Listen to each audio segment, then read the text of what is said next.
Chers amis astrologues, bonsoir, ou plutôt bonjour.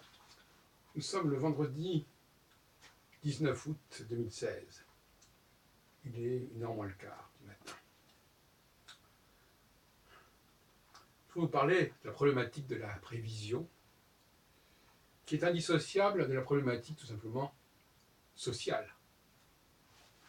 Parce que prévoir, ça veut dire qu'il y a des changements. Si tout était statique, il n'y aurait pas besoin de prévoir. Donc s'il y a des changements, quels sont les changements? Donc il s'agit de prévoir le processus, qu'on me le dise. Et deuxièmement, bien entendu, quelles sont les techniques qui permettent de prévoir ce changement? Deux questions qui sont indissociables, mais qui sont à aborder conjointement. Je crois que tout le monde est d'accord pour dire que toute cyclicité implique un mouvement et un changement récurrent, cyclique. Par exemple, dans le travail qu'a fait André Barbeau sur les cycles planétaires, on ne comprend pas très bien où se trouve l'enjeu. C'est-à-dire A et B. Un travail sur le cycle qui ne prévoit pas A et B, A vers B, B vers A, ne fait pas sens. Quand on vit par exemple le cycle Saturne-Neptune, quelle est la problématique AB? Quelle est la dialectique? Quel est le retour? Quel est le départ? Quelle est la séparation? Quel est le rapprochement? C'est ça dont il s'agit. Donc il y a un manque de philosophie chez les astrologues, comme si la philosophie de l'astrologie était complètement absente, évacuée. On pourrait aussi épiloguer sur le fait que les vraies dualités fondamentales de la société ne sont pas abordées de front par l'astrologie. Notamment, on l'a vu récemment, la question des hommes et des femmes, les rapports entre les hommes et les femmes, entre les valeurs masculines et les valeurs féminines, entre le fait que parfois c'est les unes qui dominent et parfois c'est les autres. Ça me paraît au cœur même de l'astrologie, et surtout l'astrologie cyclique, ce que j'appelle la cyclologie. Tant que les astrologues n'ont pas compris que un des enjeux majeurs de la prévision astrologique, c'est le rapport entre le monde des hommes et le monde des femmes, qu'on peut comprendre analogiquement avec d'autres expressions, sur d'autres plans, comme par exemple le peuple face à l'élite, face à l'autocratie, face à tout le monde des dirigeants, par exemple. Là, il y a une dialectique, il y a un mouvement. Donc quel est le mouvement? Je rappelle que notre association, qui a été fondée en 1975, s'appelle le mouvement astrologique. Et effectivement, au cœur de cette problématique, il y a le mouvement. Quel mouvement? Il n'y a pas de prévision sans mouvement. S'il n'y a pas de mouvement, il n'y a pas de prévision. Il n'y a pas de raison de prévoir puisqu'il n'y a pas de mouvement. Alors, la séparation, c'est un mouvement. Quand les gens se séparent, quand les gens s'éloignent, il y a un mouvement. Parce qu'à un moment donné, ils vont revenir. Et on vous prévoit. La question, c'est toujours je ne parle pas du retour d'affection, mais quelque part, le retour, c'est ça. D'ailleurs, j'ai parlé récemment du retour du fils prodigue. C'est ça. Il y a un moment donné, on se demande quand est-ce que ça va revenir? Ou autrement, quand est-ce que ça va s'arrêter? Ce qui est pareil, parce que finalement, ça s'arrête pour les uns, ça revient pour les autres. Donc, comme on dit, qui peut le plus peut le moins. Les astrologues nous sont capables de nous parler pendant des heures, c'est le cas de dire, des cas individuels, des particularités des uns et des autres, au niveau pathologique qu'au niveau de la carrière, de la réussite, éventuellement. Mais ils sont incapables de nous dire quel est l'objet fondamental de l'astrologie. Quel est le mouvement dont l'astrologie peut peut faire l'étude, est capable de faire l'étude. C'est quand même extraordinaire. Et je disais, dans une précédente vidéo, coterie ou texte, je ne sais plus, je disais que au départ, l'astrologie est née de cela.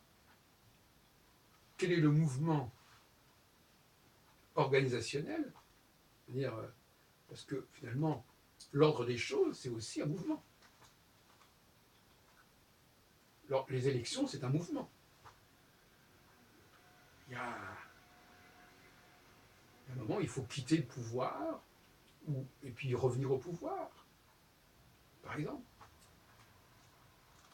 Quitter, revenir, partir, revenir. C'est toujours la même chose. L'astrologie nous parle de ça, elle ne parle que de ça. Et elle est seule à parler de ça.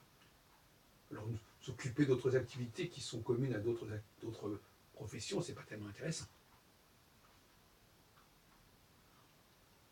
Et le mouvement, la prévision, ça signifie aussi, bien entendu, une coordination, une corrélation avec des configurations astrales. Mais pas beaucoup. Une seule configuration astrale peut suffire.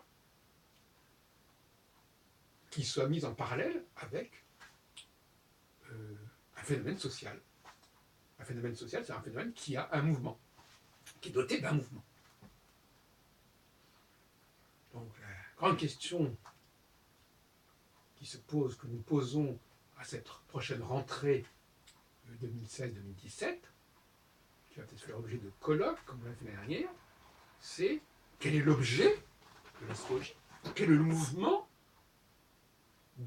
qui serait l'objet de la prévision astrologique? Et j'invite tous ceux qui veulent participer à ce colloque, ou à cette série de colloques, de se manifester en nous contactant, notamment sur le mail téléprovidence@yahoo.fr, par exemple. Alors, donc, là aussi, il faut choisir. Et le reproche, encore une fois, que je fais à André Barbeau, c'est d'avoir... je fais le reproche de ce qu'il a pu écrire dans les années 50. Je fais le reproche de ne pas avoir corrigé le tir par la suite. Il l'a fait sur certains points, mais pas suffisamment. Parce que son bouquin de 67, quand même, ça fait quand même 50 ans qu'il est paru, sur les astres et l'histoire. Alors il y a quand même eu le temps de le réfléchir et de reprendre les choses et de se ressaisir. Et même par rapport à 89, ça fait quand même bientôt 20 ans. Aussi de matière à réflexion. Et moi-même, je n'ai jamais cessé de me remettre en question, je suis désolé. Ce que j'écrivais il y a 20 ans, c'est pas ce que j'écris aujourd'hui. Les gens qui disent, ah mais 20 ans que j'en sais la même chose. Mais non, désolé, c'est pas ça le problème. Donc,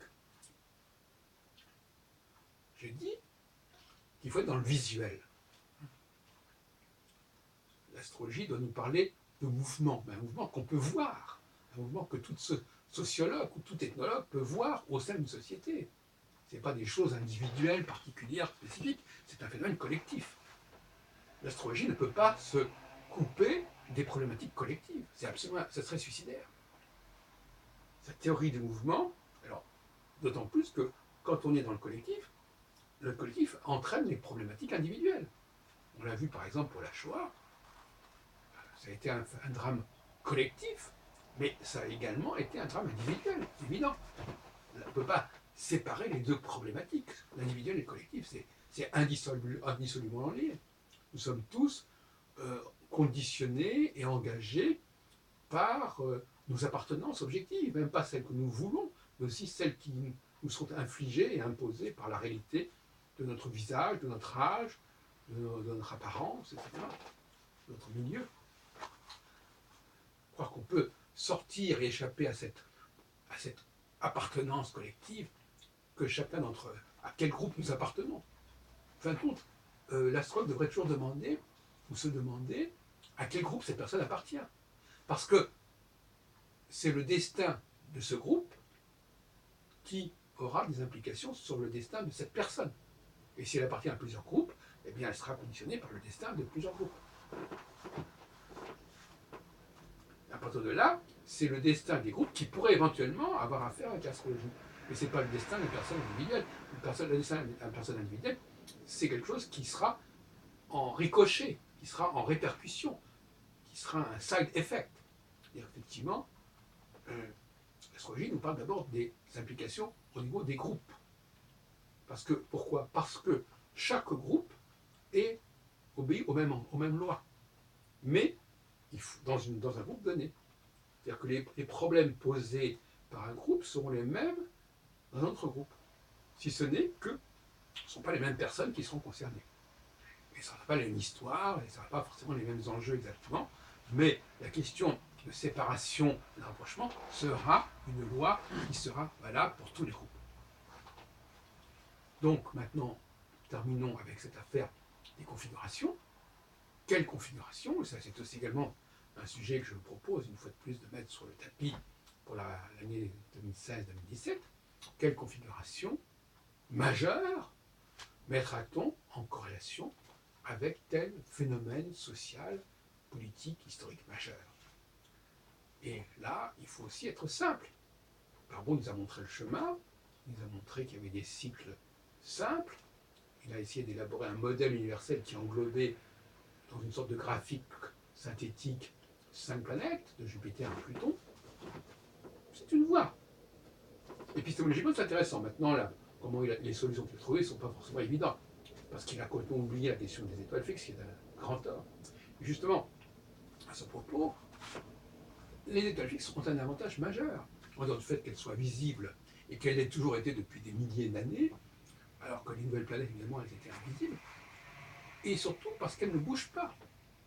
Imaginez par exemple 4 planètes, 4 étoiles, qui forment un carré qui est toujours là, qui ne bouge pas, et il y a simplement, vous voyez, si vous voulez, les étoiles fixes, c'est comme le cadran d'une horloge, d'un réveil. Voilà. Le cadran ne bouge pas, ce sont les aiguilles qui bougent. Eh bien, c'est la même chose. Les étoiles fixes correspondent au cadran, et un cadran on peut le diviser en 4, on le sait très bien. À la base, c'est ça. Comme pour les maisons astrologiques, à la base, c'est quand même en 4. Horizon, méridien, etc. Et puis, il y a l'aiguille qui bouge. Eh bien, l'aiguille, c'est la planète. L'aiguille, c'est l'astre errant, c'est l'astre mobile. Le mot planète voulant dire en grec errant, mobile, proposition à fixe. Donc, il faut qu'il y ait un cadre fixe.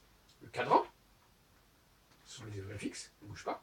Et il y a une aiguille qui bouge et qui, à certains moments, va être en conjonction avec les angles du cadran, la croix du cadran.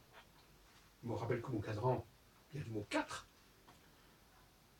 Et à un autre moment, elle sera à mi-chemin entre les angles du cadran.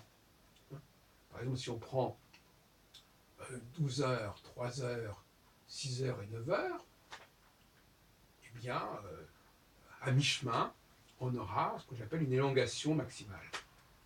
Donc on a 2 temps.